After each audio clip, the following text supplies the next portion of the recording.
Had a big bowl of pound, now had a big bowl of pound.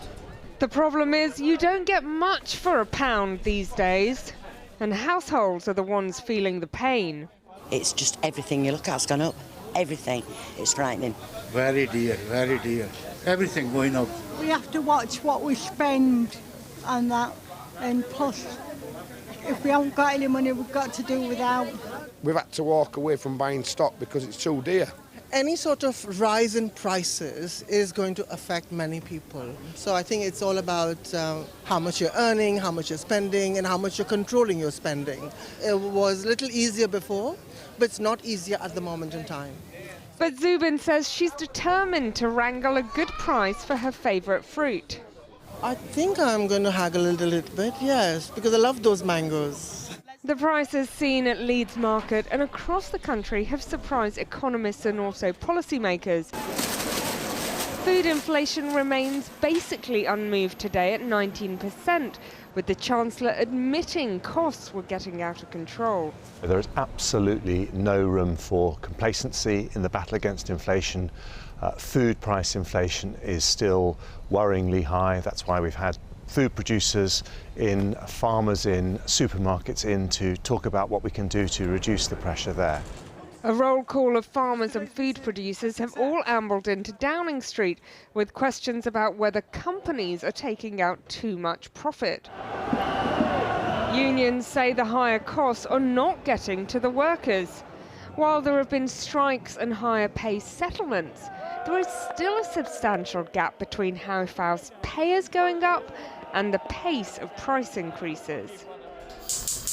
The invasion of Ukraine is what ignited the surge in gas prices worldwide. At its peak, it was up 600%. Wholesale gas has come down from there, and government support has helped consumers with their bills. But has the shock got stuck in the system? Energy prices have fallen back. But today's figures are a warning that they may have left behind a toxic legacy of higher prices that are embedded into what we have to pay for our food, for our cars, for our chip manufacturing. The government staked its reputation on a promise to halve inflation by the end of this year. The time it seemed like an easy promise to make. Today, that promise looks rather more fragile. The UK's headline rate at 8.7% remains higher than other G7 countries, with price rises in Germany, France, the US and Japan all lower than Britain.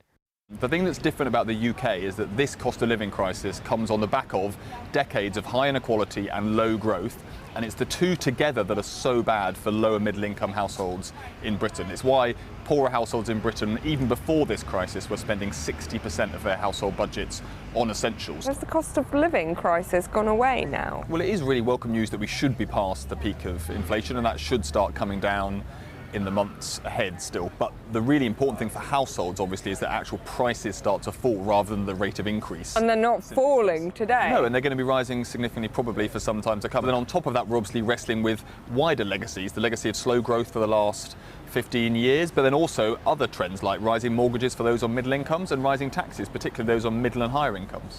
So the hit to our standard of living, that's not going away anytime soon? No, the big picture is that Britain is getting poorer, and hopefully in the months ahead, as price rises start to reverse and become price falls, particularly in the energy market, we might start to see that turn around by the end of the year. But the really important thing is that we get this economy growing again, that we bring down inequality, and that in the end we get back to sustainable living standards growth. So when the next crisis comes, as it inevitably will, British households can deal with it rather than having to go to food banks or have other desperate measures like not eating, which we're seeing repeatedly in surveys now. 1 in 5 people in Britain saying that they're skipping meals to cope with the cost of living crisis. So many people skipping meals is a sobering thought in a rich economy like Britain's. But that's the reality of the inflation crisis, a crisis yet to be brought to heel by either the government or the Bank of England. And Helia is with me now. Helia, there's more. Well, Matt, I think one of the key repercussions from today is what it means for interest rate rises. But before we get there, Brexit is in the news again because there's been some new research from the London School of Economics saying that A third of food price inflation is being driven by Brexit. Third. Now, they account that to $7 billion of extra border costs and increased regulations. I can tell you, Matt, that's not the narrative that comes out of the Bank of England. They talk about companies suffering from an inflation shock just like the rest of us, but it will add political grist to the mill. What about adding the risk of interest rates going up even further? Well, you know, markets now already think there's going to be 3 more rate rises. That would take interest rates in the UK up beyond 5%. Matt, that's going to be painful for consumers. It will also be painful for the government. Remember, we owe more than £2.5 trillion, and it's taken borrowing costs to around the levels we saw in the Liz Truss government. Helia, thanks very much indeed.